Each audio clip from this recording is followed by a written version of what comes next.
Coming into ECS 110, I had no idea what to expect, but I was excited to see what it was all about. I have learned a lot over this semester and many things that have shaped my identity as a pre-service teacher. I have not had much experience discussing topics like normative narratives, critical thinking, race, racism, and gender binaries before this class, so I felt a little uncomfortable with the material. However, this class has helped me to understand these topics and has given me better grounds to incorporate in the classroom. I feel more confident with these topics now and have knowledge to discuss them and inform others. My learning journey in ECS 110 started with the topic of normative narratives in week 3. I had never really thought about this idea before it was talked about in class, but after discussing examples like the normative narratives around how girls dress and watching videos on the normative narratives of Canadians, I developed a strong understanding how these socially constructed views influence our everyday lives. I began to think how this idea impacts teachers and the classroom and realized that as a teacher, I will have to work with students on busting the myths that are portrayed in normative narratives and throughout society. Doing this, we'll use critical thinking skills that were outlined on day 4 of ECS 110 and practice throughout the semester. Having a chance to practice critical thinking skills will help me as a teacher to dig deeper and look at multiple dimensions to a situation.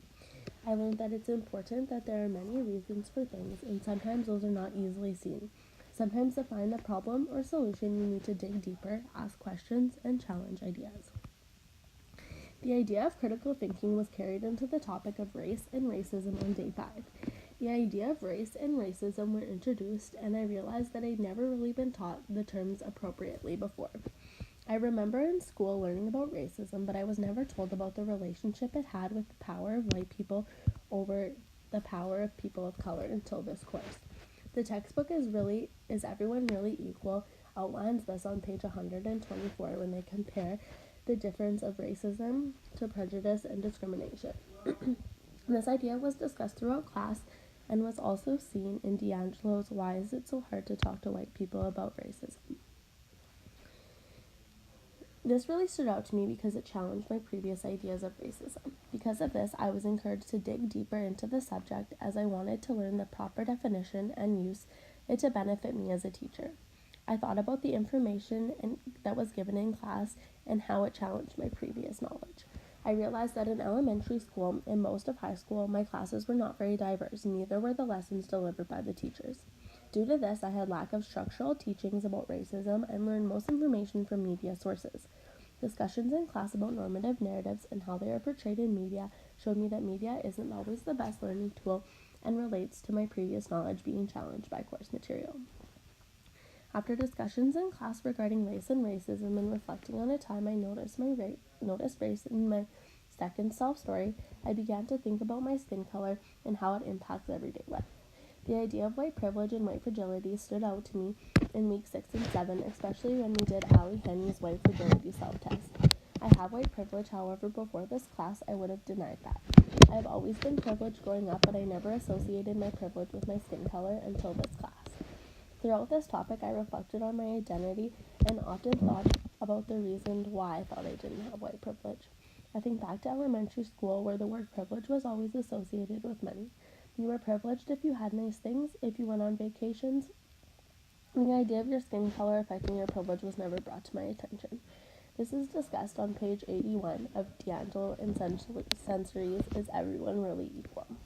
I finally began to understand what white privilege was and that I in fact did have white privilege and there was nothing I could change about it. I had been blindsided to this idea for the last 20 years and has impacted the way I look at myself and others in terms of being privileged.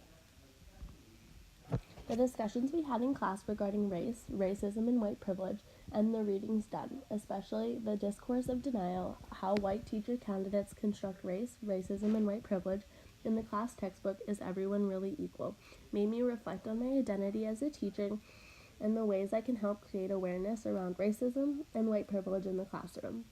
As these are two concepts that were not adequately taught to me until this course, I see a benefit in addressing them in the classroom as I now have a better outlook on society and more appreciation for normative narratives and structurally constructed ideas, socially constructed views that are present in everyday life.